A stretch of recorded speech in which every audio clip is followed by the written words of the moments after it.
လေးခုကအကျမ်းမာကြီးကဘယ်လိုဖြစ်တာလဲလေဖြတ်တာလေဖြစ်တာခုကအခက်ခဲဖြစ်နေတာပေါ့နော်ညီလေးဟုတ်ဟိုကလေအကူကြီးလိုချင်တာပေါ့နော်ဟုတ်ကဲ့ကူကြီးလိုချင်တာဆိုတော့ညီလေးကိုကြီးတို့ကတော့ဟိုပါပေါ့ကွာဟို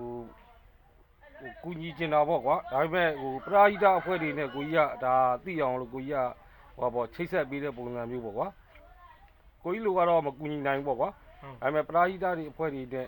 ကိုကြီးကဒီလိုလေး live ပေါ်တင်ပြီးချိတ်ဆက်ပေးလိုက်တာပေါ့ကွာ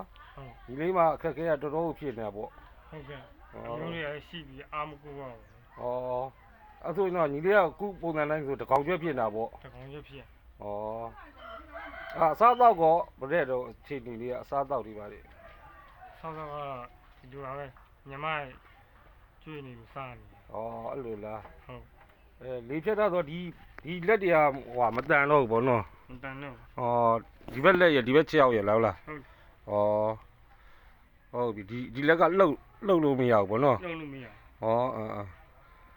အဲ့လေဒီလိုဒါကြောင့်မို့ဟိုကျွန်တော်နေနဲ့ဗျာဒီကလေးလေးကိုဒီကောင်လေးကိုပေါ့နော်ဟွာလေပရိုက်တာအဖွဲ့တွေများသိအောင်လို့ပေါ့နော်ကျွန်တော်ဝိုင်းပြီးတော့ share ပေးကြပါအောင်လို့အကူကြီးတောင်းတာပေါ့လေအကူကြီးလေးရသေးချင်တာပေါ့ဒီကလေးအတွက်ဟိုဘယ်လိုခေါ်မလို့မိဘမဲ့ပုံစံမျိုးဖြစ်နေတာပေါ့နော်မိဘမဲ့ပုံစံမျိုးညီမကလည်းလုပ်ငန်း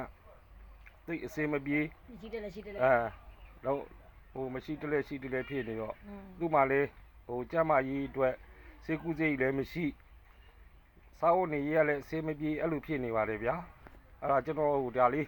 ဟို share ပေးကြပါဦးလို့ပရာဟိတအဖွဲ့တွေများလဲမရဘူးလားမြို့ပေါ့နော်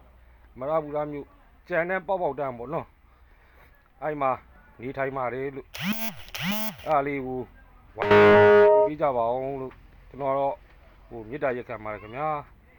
သူတည်းသနာစရာသိကောင်းပါလေဗျာခြေလက်တွေကလည်းမလုံနိုင်ဘူးပေါ့နော်စားစရာတောက်စရာလည်းခက်ခဲဖြစ်နေလို့ပါအဲ့ဒါကိုပရာဟိတအဖွဲ့လေးတွေများဟိုလာရောက်ပြီးတော့ကူညီပေးစေချင်ပါတယ်လို့ကျွန်တော်အထူးပဲမေတ္တာရက်ခံပါတယ်ခင်ဗျာအကြီးလေးကဘာပြောချင်သေးတော့ဒီလေးကကိုပြောချင်တာပြောလိုက်လေမပြောချင်တာပရာဟိတအဖွဲ့လေးဘယ်လိုပြောချင်တော့ကူညီဖို့အားလုံးကူညီပေးကြပါအောင်ဟုတ်ကဲ့ပါအားလုံးကူညီပေးကြပါအောင်နဲ့ညီလေးကအားလေးဟိုဝိုင်းဝန်းပြီးကူညီပေးကြပါလို့ကျွန်တော်ဟိုပြစ်တာရက်ခံပါတယ်ခင်ဗျာအားလုံးလေးကျေးဇူးတင်ပါတယ်ခင်ဗျာ